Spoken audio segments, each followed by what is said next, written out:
Come along with us as we explore the broad world of preservation and the work being done to preserve, interpret, and save our past in a 21st century world. From aquaculture to historic foodways to forensic modeling, we're talking weekly with experts from across the globe. This is your host, Nick Redding. Welcome to PreserveCast.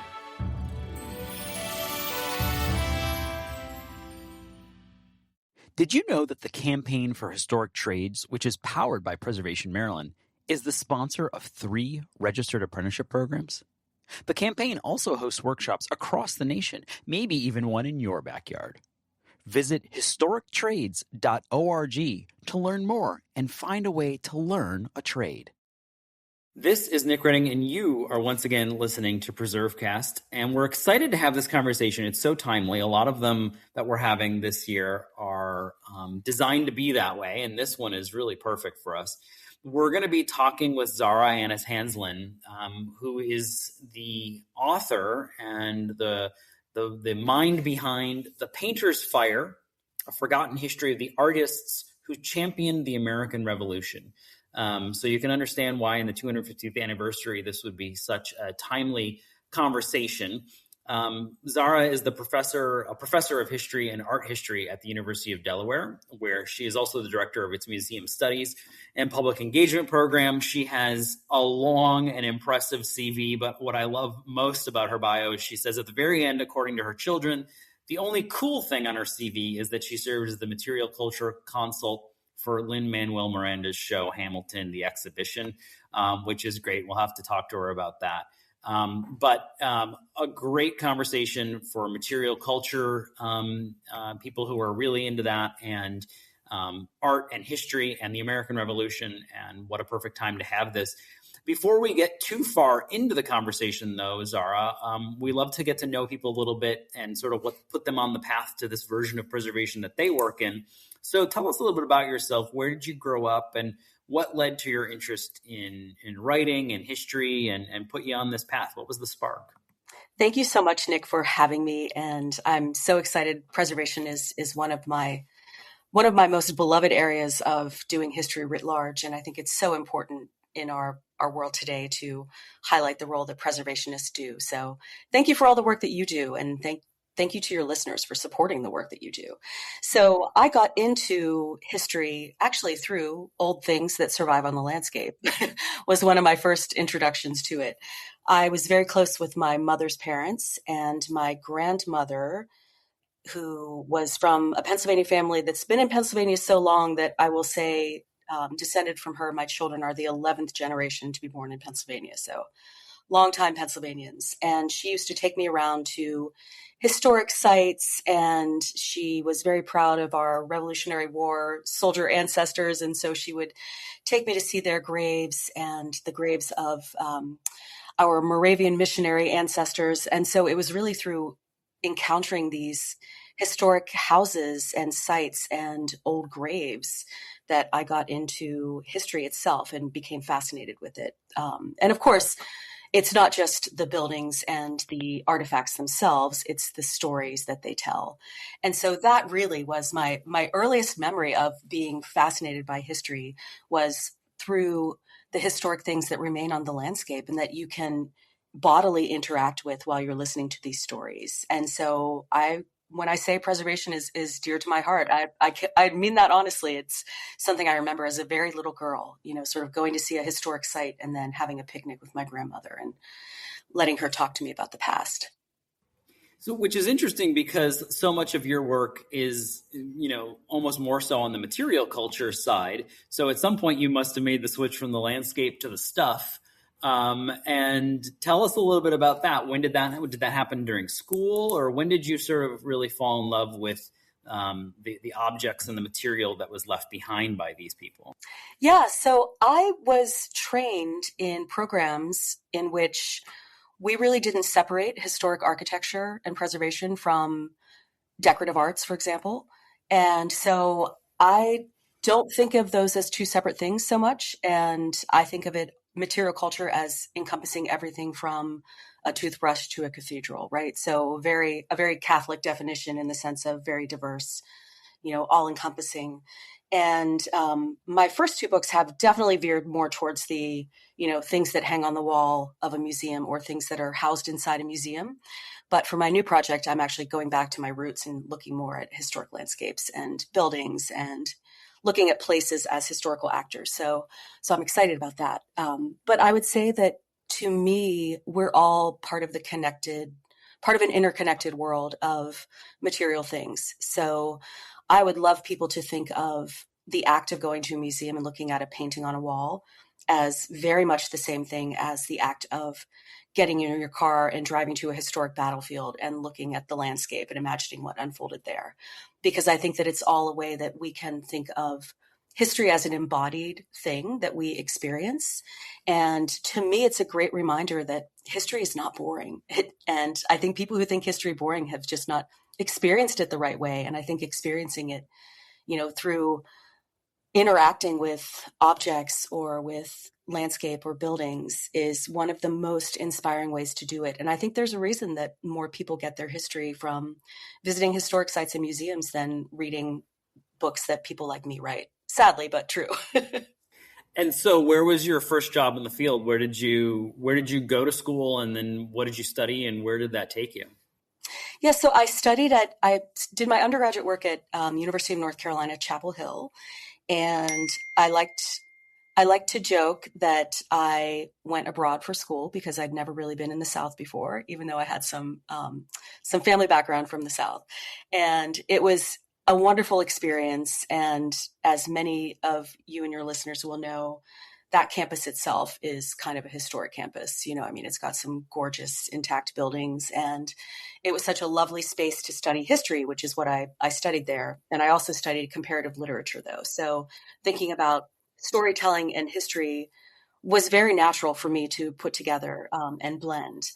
And then I ended up studying material culture and American history at East Carolina University, getting a master's degree.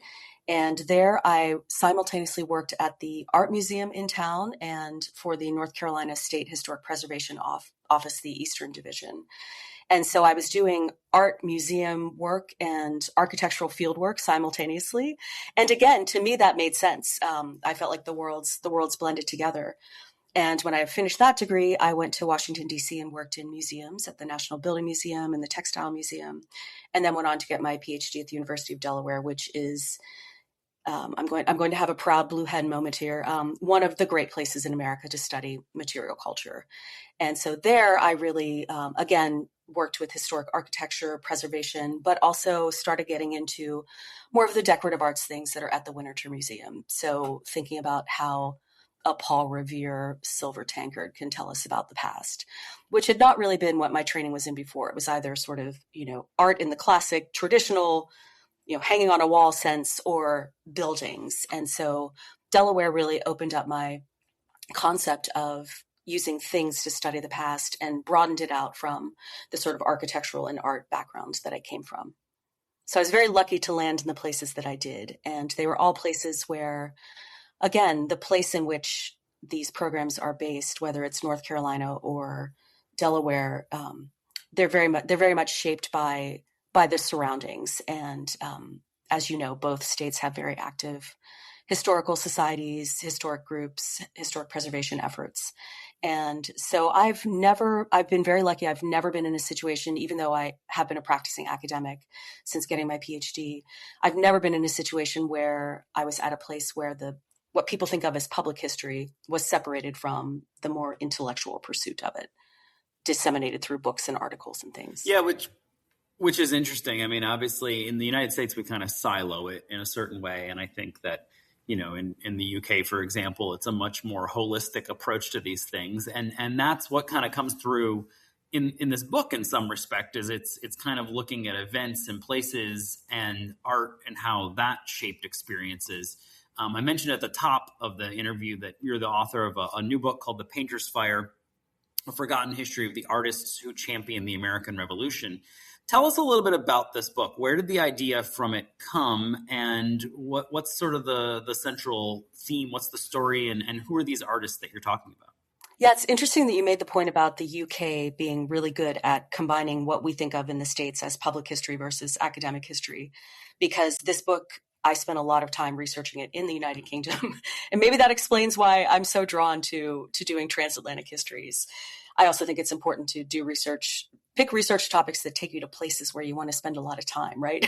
In the archives and the museums. And so this book is very much a transatlantic history of the American Revolution. And it's a reminder that the war we now call the American Revolution was not just fought in the North American 13 colonies with muskets and bayonets, right? It was a civil war, and it was a transatlantic civil war that was fought on both sides of the Atlantic and fought by artists as well as soldiers, because it was fought in the battle of the courts of public opinion as well as on the battlefields. And artists were integral to inspiring revolution, to chronicling political protest. You know, everyone can imagine Paul Revere's famous Boston Massacre print, right? That was absolutely an example of how art was not incidental to revolution, it was instrumental to it. Art was sometimes the thing that drove revolution and inspired people to come together in protest and to continue to fight a revolution. And what I look at is the inspiring stories and intertwined lives of three of, I think, the most remarkable of these artists who were just die-hard American patriots, even though they spent some or all of the American Revolutionary War in Great Britain. So in the heart of enemy territory, as it were. And I don't think it's coincidental that they also happen to be women and men of color in some cases, because they are not just the white male artists that most people think of, like John Trumbull or Benjamin West. They interact with those men, but they are a reminder that the artistic community, just like the patriotic community during the American Revolutionary War, was much more diverse than I think it sometimes is assumed to be. And so looking at these people and how they used art to motivate and chronicle and inspire, I think gives us a really interesting new transatlantic history of the American Revolution that, just like artists themselves, is creative and sometimes bizarre and, very serious word here, wackadoodle at times. They're artists, so they have all sorts of ideas about what should happen, which are amazing things that don't happen in some cases, like raising an army to march through the streets of London to depose George III and put Benjamin Franklin on the throne in his place. Like this is an idea that Patience Wright, who runs the Popular Wax Museum in London, comes up with, that Benjamin Franklin does not take her up on it, obviously, but this is an example of the fascinating ways that these artists want to galvanize patriotic fervor in London as well as in America. And I think that one of the messages also that I hope people take away from this book, that I think will really appeal to you and your listeners, is the importance of preservation. Because one of the reasons these artists have been largely forgotten is that very little of their work survives. And in the case of one of the three, Prince Dima, who's North America's first identifiable enslaved portrait painter, I think that his paintings, only three of which are certain to be his, survive, although I think there might be another one coming out soon that's been uncovered. But his paintings weren't saved for the most part because enslaved artists weren't seen as important to save in the early 19th century. So preservation sometimes is a matter of what people deem as important or not. As what's seen as important is more likely to be saved. And then in the case of the other two integral figures in my book, Patience Wright, the American wax sculptor, and Spy, who I mentioned earlier, and Robert Edge Pine, who's an award-winning British painter, also likely of African descent, who trained Prince Dima in London. Robert Edge Pine moves to America after the American Revolutionary War is through because he's so inspired by the ideals espoused in the Declaration of Independence. Even though he's never left Britain before, he relocates himself and his family of 4 daughters and wife to Philadelphia and opens the first American art museum. And then through a weird twist in fate, his museum gets enmeshed with the Wright's Wax Museum contents. And then they all go up in flames in a fire in Boston where they've been relocated. And then his original museum in Philadelphia, that building no longer stands. So we've lost a lot of their art, and we've lost a lot of the buildings that housed the art through either accidental or deliberate destruction. And you and your listeners know all too well, there are many ways that historic sites can be destroyed, whether it's by fire or by demolition for gentrification or road building or something else. And so what I wanted to do with this book was remind people that we need to pay attention to what doesn't survive as well, that people created and used in the past, and to be attentive to why, and to use that maybe as a rallying cry to continue to do whatever we can to save art and save architecture that chronicles the past. Yeah, I mean that's a compelling argument for preservation, particularly now in the 250th. It's interesting. You're talking about artists, and I think a lot of times people think of the 18th century and they think of artists and they think, okay, painters, and you've named a couple of those, and those are obviously important. But you dropped in there wax sculptors, not what everybody would probably think of or would immediately jump to mind. Talk to us about the mediums of the artists that you chronicle, and particularly give us a glimpse into this whole world of wax sculpting. I think people think of Madame Tussauds and places like that, and they think of it as more of a modern experience. But obviously, the portrait, if you'll pardon the pun, that you're painting here is one a little different with these wax sculptors. So tell us a little bit about that. Yeah, absolutely. So as you correctly point out, this is all unfolding before Madame Tussauds was a thing. But anyone who's been to a Madame Tussauds, what I'm going to be talking about that was happening in the 18th century in the American Revolutionary era would have been very similar to the experience of going to Madame Tussauds. So obviously people in the 1770s and 80s didn't go to a wax museum and take selfies like they do at Madame Tussauds today because we didn't have cameras yet. But it was very much a similar experience because what people wanted to do was to go to these wax museums and feel like they had met a celebrity. So feel like they had come face to face, literally and figuratively, with the King of England, or with Benjamin Franklin, or with George Whitefield, the famous evangelical preacher. And what Patience Wright, this wax sculptor, did that was so clever, and her sister, by the way, had a similar museum in Philadelphia that was frequented by Continental Congress. So this is happening on both sides of the Atlantic again. But what they did that was so clever was they were the ones who really did start this celebrity wax museum culture. So wax museums had existed before theirs in the 1770s is when they started off, but they tended to be sort of royalty or biblical figures or apocryphal people like the Duchess of Hennenberg, who was pictured with her 365 wax babies, each as small as a mouse, because when she was pregnant, she refused to help a beggar woman, and the beggar woman cursed her, and so she gave birth to these 365 mouse-sized children. I know, it's hilarious. But she was a standard. She was in every wax museum, every traveling wax show. So Patience Wright and her sister thought, we don't need to do the Countess of Hennenberg. This is nonsense. So what they did instead was say, people love George Whitefield. They love to hear him preach. People love Benjamin Franklin. He's famous around the world. Let's do a wax sculpture of these famous people. And so that's exactly what they did. And people ate it up. So although I will say John Adams was not a fan when he visited the Wax Museum in Philadelphia, he said he felt like he was walking among a sea of corpses. But in London, it was highly popular. And so Patience Wright used her wax figures to engage people. And then during the Revolution, she used it to bring in people from whom she could gather information and intelligence that she then sent on, espionage style to Americans in France and Americans back in North America. So it is this really interesting creative use of this ancient art form. People had wax figures in ancient Rome and ancient Egypt, but what they did with their wax museums, these two women, these sisters, was to make it a popular attraction like Madame Tussauds. And then during the war, they did use it to run this international spy ring. But the book also, one of the things that it highlights, I think, is how interconnected the world of what we would think of as popular art, like a wax museum, and the world of high art, like, art that's on display at the Metropolitan Museum of Art today, or at the Royal Academy of Art in London then, that it's all the same people operating. They're all intermarried. They're all working together. They train together. And the hierarchies are very artificial.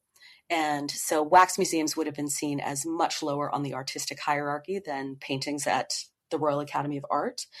But in my book, you have artists using paintings hung on the walls of the Royal Academy and using wax figures in a popular London wax museum to send the same political message.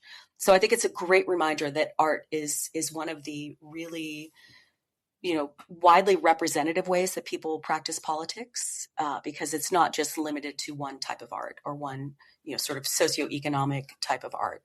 And you definitely see this in the American Revolution with these patriots who are putting together some pretty daring political statements through their art. And there is a Treason Act in place after 1777. So they're not doing this without risk to themselves.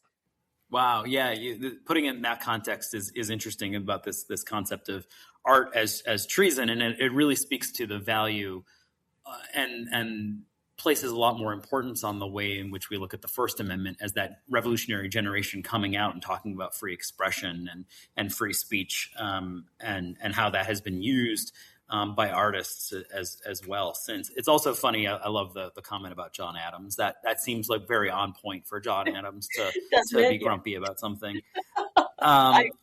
Just from a preservation standpoint, how do we know what you know about the wax figures? Because it seems like they would be. Are there any that survived from the 18th century? It sounds like, obviously a fire in a wax museum doesn't seem like a good recipe for preservation. But how do we know what we know about the wax figures? Yes, and fire. I should also mention that in the 18th century, what they used to keep the wax malleable while they created the faces of these figures was turpentine. So it was a wickedly flammable situation. But so what we know about these wax figures is largely because of archival information, because very few of these 18th century wax figures survive. Only one of the full-sized figures that Patience Wright created survives, and it survives because it's in Westminster Abbey in London. And I think this also hints at how important she was seen as being at the time, even though she's operating what we would think of as a pop culture attraction, right? Because you don't get commissioned to create a figure of a dead person to go in Westminster Abbey unless you're seen as an important artist. So I think that's very indicative of how significant she was in this time period in London. And the figure that she created was that of William Pitt, the Earl of Chatham, who was a British prime minister who was beloved by Americans because they thought he was more pro-American than he probably actually was. But for example, one of Maryland's own, Charles Wilson Peale, one of his first big paintings that he was commissioned to do was a figure of William Pitt that's now in Westmoreland County, Virginia. But he was William Pitt, is shown in a Roman toga, so it wasn't popular when it arrived in America. But it's a very symbolic painting, and so Patience Wright did this wax figure of William Pitt, the Earl of Chatham, who famously collapsed and died on the floor of the House of Lords after giving a speech about the American War. And so you can go and see that in Westminster Abbey today. And it is amazing. It is so lifelike. There are little tiny hairs on the back of his hands. She and her daughter, who helped her make it, went to great lengths to make it look like you are looking at the man. And he's wearing the robes in which he collapsed and died. So it's a sort of, once you know that, that's a sort of like, oh, interesting, interesting moment. And then the other intact full body 18th century wax, another one that survives, is really intriguing. It's at the Whaling Museum in Nantucket, which seems very unlikely because it was sold to a Nantucket whaler as being the wax image of the Dauphin of France. So the second son of King Louis the 16th and Queen Marie Antoinette. And he bought it from a bunch of nuns who sold it to him in a convent in France and told him that it was that it had been modeled, that it had been cast from life. And this is why I think it's very unlikely, because there is no way the king and queen are letting someone put a plaster cast and then wax on their baby's face, given the importance of the male heir in France in this time period. But it's a fascinating example. And what I love about the wax baby Dauphin is, because of the way he's displayed, you can see that wax figures were really only wax in their hands and feet and head. And the rest of it was adding to the flammability, sort of wood and cardboard padded out with cloth to make the body look like a body. And so it's very rare to have these things survive. Yeah. So A lot of what we know is archival because we have descriptions of people like John Adams visiting these wax museums and describing what they see. We have catalogs from shows that people put together, and we have newspapers. Newspapers cover, they get very excited when Patience Right sends over a new wax head in the American newspapers. They report, a new wax head of Benjamin Franklin, done by Patience Right, the genius in London, has just arrived in New York City. Pretty soon it's going to be on display in Philadelphia, and you could see it there. So, people got very excited about these things, and so it's all chronicled in this documentary evidence, which is a great reminder that, as you know too, even if you're telling history through a building or a piece of art, you always need those documents to sort of help you tell that story and flesh it out. Which makes the story of Prince Dema even more interesting. Tell us a little bit about that, because that is you talk about them as one of these forgotten artists, and are working alongside a growing community to elevate this art and this story. Tell us a little bit about them, and give us a peek at who he was. Where did they work as an artist, and what made that sort of stand out to you as something that needed to be called out in a book like this? He, I think, is one of the most fascinating figures from the American Revolutionary time period. And I'm so glad that he is getting some love because he deserves it. And I wish there were more documentation related to him. So he is not forgotten in the sense that some of his art is on display. So, if one of them is at the Metropolitan Museum of Art, so you're not forgotten if your art's on display there. But it wasn't up until the mid 2010s. So for a long time he was forgotten. So I think when I say forgotten, he's starting to come back, as you say, into the conversation, rightly so. But even though he has this one portrait on view at the Met, it's only one of 3 that are known that have been located.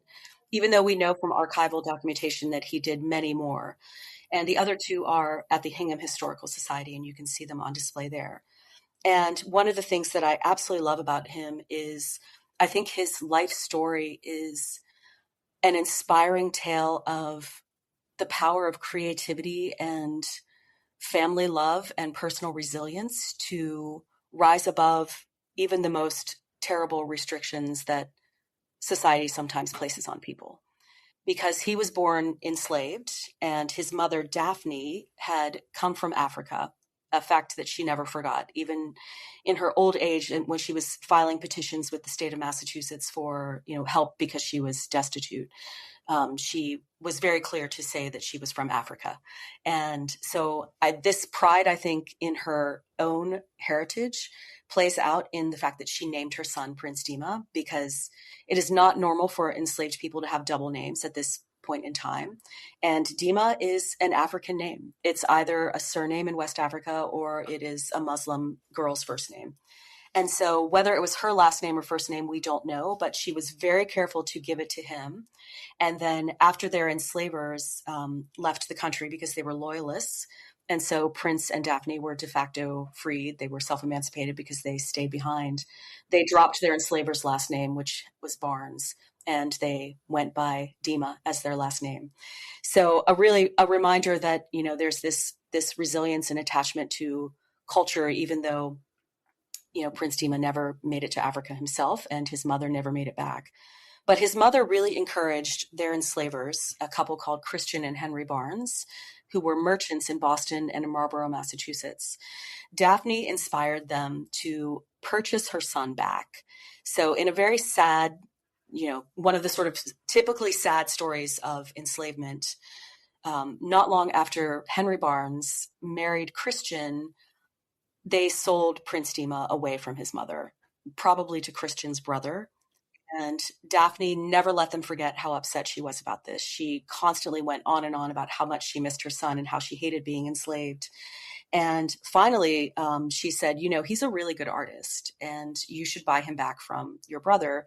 And as proof, here's a piece of art that he did. She showed it to Christian Barnes, and Christian was like, he is really good, and I do need another project. Christian, I think, was someone who was confined by not having enough to do as a woman in the 18th century. And so she got Prince back from her brother. Prince had been working as a sailor for many years, and the Dimas are reunited and very happy about this. And then in a just one of the most bizarre historical happenings, Christian Barnes actually decides that she is going to send Prince Dima to London to get professional training so he can then become a professional portrait painter. Now, this is something that is not done. I mean, enslaved people are trained all the time by skilled artisans who have them working alongside them in their silversmith shops or in their printmaking shops or, in their newspaper production, etc. But it is very rare for anyone in colonial North America to get sent to London to get professional art training, much less an enslaved person. And this is the only case in which we know this happened. And so he very improbably goes to London and he trains with Robert Edge Pine, who is an award-winning British painter who has won, big prizes, does big history paintings, is someone who has painted King George II. He's painted David Garrick, the famous Shakespearean actor with whom he's personally acquainted. His father is an engraver and is friends with William Hogarth and has royal appointments. So in other words, this is a very important artist who trains this man from Boston.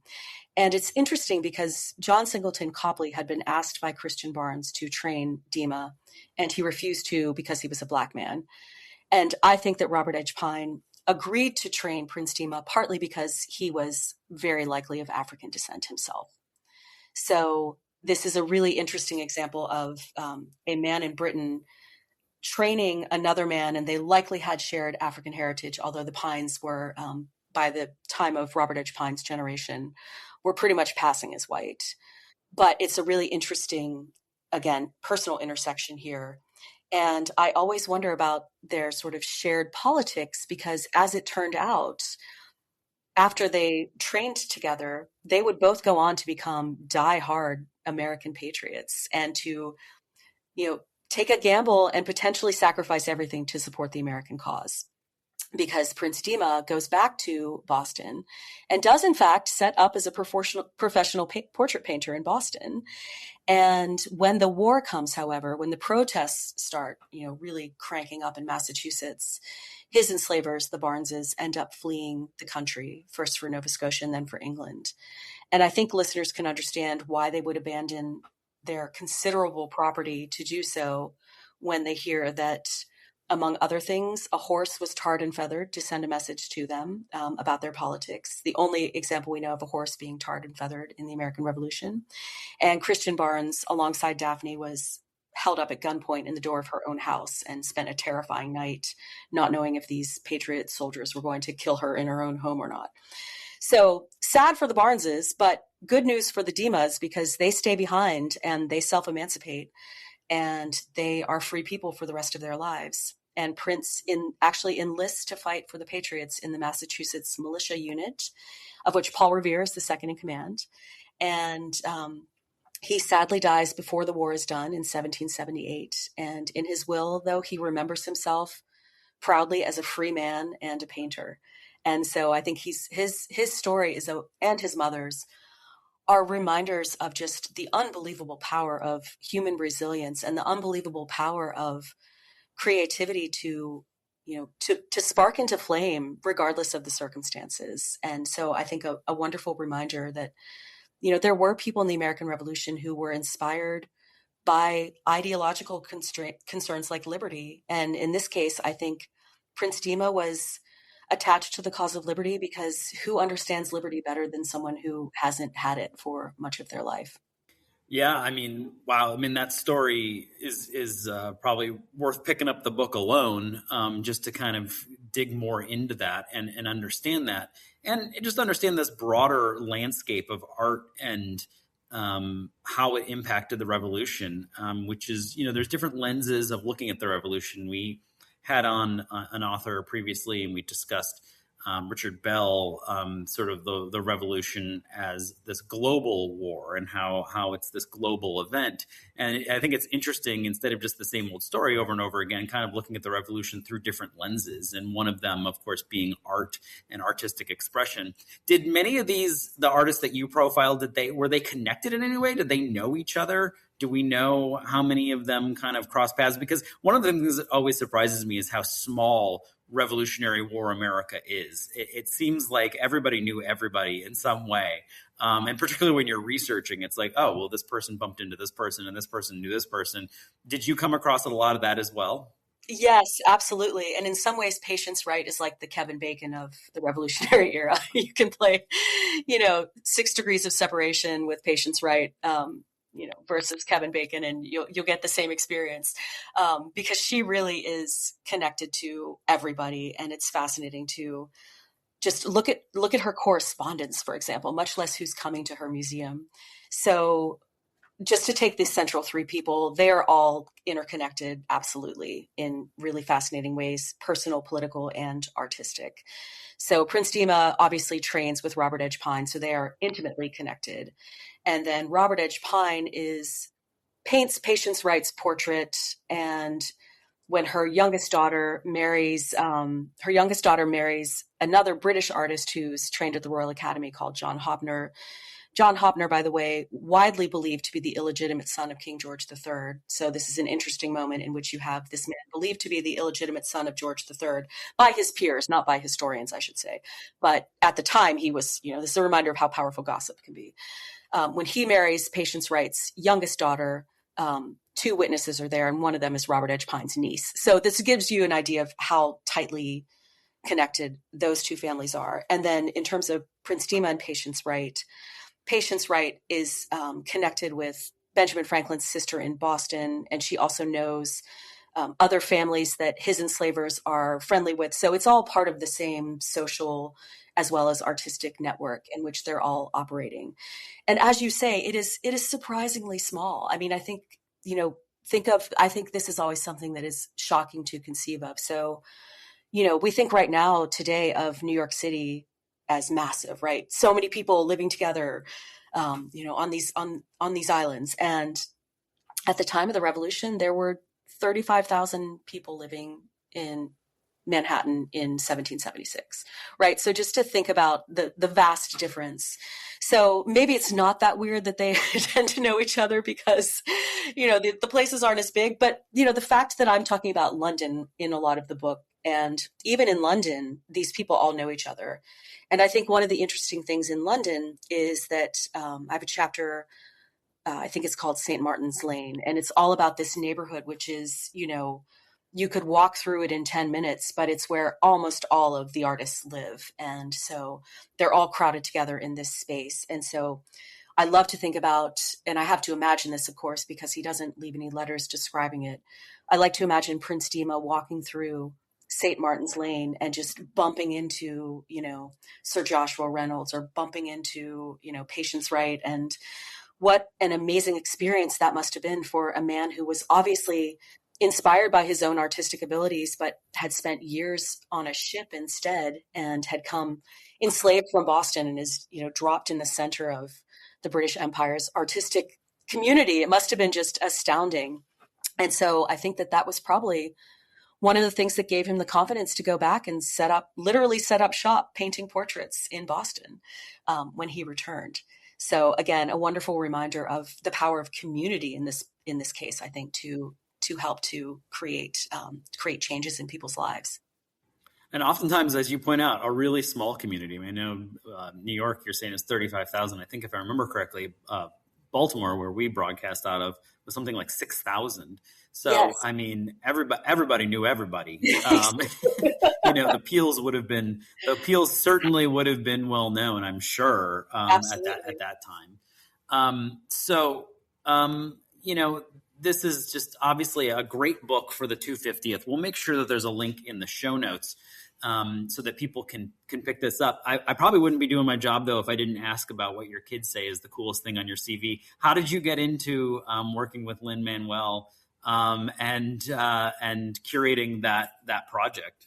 Yes. Well, I have to say that I agree with my kids. It probably is the only cool thing on my CV. But, and I say that too, not just as a historian, but also as someone who does musical theater for fun. So it sort of, speaks to my hobby too. Obviously not well enough to be part of the cast of Hamilton the musical, but it was still very thrilling. So I actually had the chance to meet Lin-Manuel Miranda when the show was at the Public Theater in New York. I was living in New York City at the time. I was working at the City University of New York, and I was lucky enough to be working with a graduate student whose husband did the lights. So I very improbably ended up at the cast and crew party, which was kind of amazing.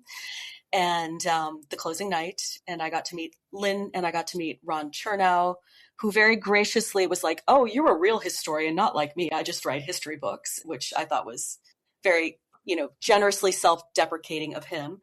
So it was one of those magical nights. And then, Hamilton went on Broadway, and it got huge. And Lin-Manuel Miranda, very rightly always said, we can't do the history justice because that would make for a very boring musical, right? If you went through all of the historical steps. But he cared about the history. Everyone knows that he initially got inspired reading Chernow's biography of Hamilton. And so he had the wonderful, I thought, idea to do a spin-off history exhibition that would be cinematic and artistic and a wonderful multi-sensory immersive experience, but would present all of that history that didn't make it into the musical to a public that was fascinated by the time period now. And so some of the historical consults that he had were Joanne Freeman from Yale and Annette Gordon-Reed from Harvard. And I happened to know both of them. And the production team they were asking Joanne and Annette questions they didn't know the answer to. So what would the furniture have looked like in the Caribbean when Alexander Hamilton was born? What would the hairstyle have been like that, Eliza Schuyler wore to the Winter's Ball in 1780? And they were like, "We don't know the answers to this question," but Joanne said, "I do know someone who does," and that was me. So again, the power of community, right? I just happen to know the right people. And so I have this saved somewhere in my photographic memories. I have this call list of, the people working on the exhibition, and my name is right there under Lin-Manuel Miranda's as material culture creative consult. And so I did the work that was, telling them what the furniture would have looked like and what the hairstyles would have looked like and what the buildings would have looked like and how tall George Washington was versus John Adams. And it was an amazing experience, and also one of the proudest public history moments of my life, because I was able to persuade the production team that instead of an unnamed enslaved man who was meant to be one of the bronze sculptures they have in this sort of selfie gallery that, you could walk around and look at George Washington talking to, John Adams, talking to Hamilton and talking to Martha Washington. I said, instead of an anonymous enslaved man, that should be William Lee, who was by Washington's side more than any other person throughout the war and was the only person Washington freed outright upon his death. And he has a wonderful story. He was famous during the American Revolutionary era, so let's make him famous now. And they agreed. Lin-Manuel Miranda was the most enthusiastic about it. And so thanks to that, thousands of people went and heard the story of William Lee, and I think probably might have taken a selfie with him. So it was a magical experience. It also was a reminder that you can make a very small change with an exhibition or with public programming that makes a big difference. So yes, I think unfortunately I probably peaked at that moment and it's all downhill from there, but it was a wonderful experience and I felt lucky to be part of it. Well, that's awesome, and I'm glad I asked because it's a really cool story and great for public history too. Just because imagine all the people that you captured their imagination and interest with an exhibit like that perhaps wouldn't go to a traditional history exhibit. So it's cool in many different respects. Before we go, we love to get to ask the most challenging question: your favorite historic place or site. Sometimes we let people squirm out and we say, "What's the coolest place you've been to recently?" But what do you love? Oh my gosh. Well, as you know, obviously as someone who's trained in historic architecture and done architectural survey work, this is hard for me. There's so many. I feel like I should say, hats off to all of historic Annapolis. That is one of the most magical places in America, I think, to go. So I have to say that since you're, Maryland, but I will say I will say that I'll go with recent because I just recently was at, because as you say, this is like asking me to choose my favorite child in some ways. I'll go with recent because this past weekend I was at one of my favorite historic sites, which is Stratford Hall in Virginia. And Stratford Hall is a place that is famous among architectural buffs because the architecture itself is so fascinating. It's a, early 18th century modeled on sort of Scottish manor houses. It's got this H shape. It looks really old fashioned to people who are used to thinking of 18th century architecture as Georgian, or as like Mount Vernon, or the sort of classical symmetrical buildings that are in places like Philadelphia's Society Hill. So I think it looks a little old fashioned to people who aren't really deeply steeped in non non-Georgian architecture per se. This sort of other iteration of it. But I think it's fascinating for that reason. It's got wonderful architectural features like, the ground floor is, I think, a good 2 feet thick of stone and brick. It's got wonderful elaborate Flemish bond brick work that differentiates the bottom part from the upper part, which also, reminds you of the hierarchy of, enslaved and free, living and working in the house. It's got this massive great room with these huge windows where you look out over rolling hills down to the Potomac. It's just a wonderful architectural place. But it's a place, too, where it's impossible to forget that this was a world inhabited by African descended as well as European descended people. And that is reflected in the architecture itself. You see marks of the makers put in the brick. You see the enslaved people's fingerprints on the brick that they made. You see marks against Christian marks to ward off evil. You see African spiritual symbols to ward off evil that have been found in the house as well as on the house itself. And so I think it's just a wonderful example of how architecture itself can tell this fantastic story. And what they've done, interpretively speaking, I think is really fascinating too, because they're under an easement apparently to tell 4 generations of the Lee story. So this is the family of the Lees, of one of the family homes of the Lees of Virginia. And their focus right now is sort of, Richard Henry Lee, because he's one of the great Revolutionary War patriots. But they also go back in time to the early 18th century, and then they go as far forward as Robert E. Lee, who was born in the house. But although the house itself probably was preserved in the 1920s because of its association with Robert E. Lee, so it's definitely attached to this lost cause mythology that was very prevalent at the time. 100 years later, what the historic preservationists and the programmatic people are doing, educational people are doing instead, is to really focus as well on the African community that lived there and the African American community. So they have a program, for example, called First Africans every year, where they commemorate the moment that a large shipment of enslaved people from Africa sailed up the Potomac and was dropped at Stratford Hall. And they've done things like rebuilt a circular grove of trees that oral histories tell us were used for dances and spiritual ceremonies by the enslaved community. So they're just as careful to preserve those landscape and architectural memories. They have a working kitchen that they sometimes use, and they will only let descendants of enslaved communities and other African American people cook in it. And so it's this wonderful living history site where the house itself is what first draws you in. But the more you learn about the lives of the people who live there together, and the more you learn about the landscape that's attached to, symbiotic with the architecture itself, it just tells this wonderfully complex story that I think is reflective of the wonderfully complex, diverse story of America itself. And it's very off the beaten trail. It's in Northern Neck, Virginia. You've got to want to go there to go there. It's not like, something you'll stumble across when you're in Baltimore, or stumble across when, you're in Annapolis. You're like, what's that cool building?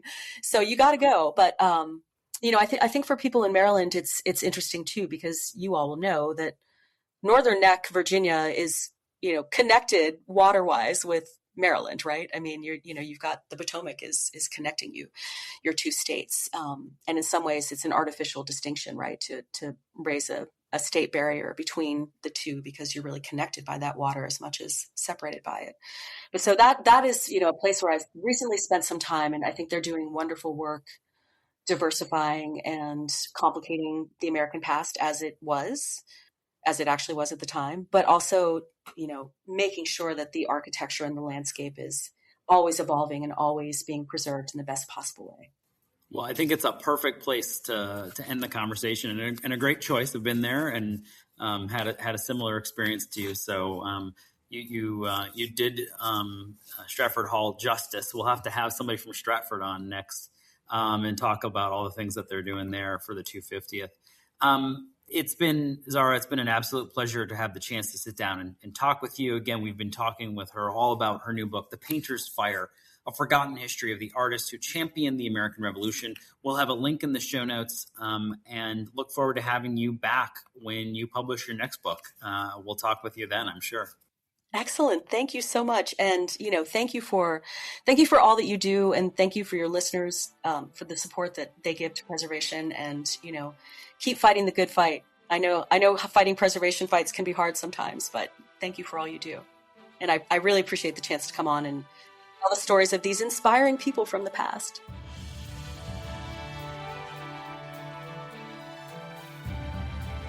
Thanks for listening to PreserveCast. To dig deeper into this episode's story, head over to preservecast.org for show notes and our collection of previous episodes. Don't forget to engage with this podcast by subscribing, commenting, and leaving a review. Follow along on Instagram, Twitter, and Facebook at PreserveCast for even more. PreserveCast is currently recorded in Walkersville, Maryland, and sponsored by the 1772 Foundation, and powered by Preservation Maryland. Thanks for listening, and keep on preserving.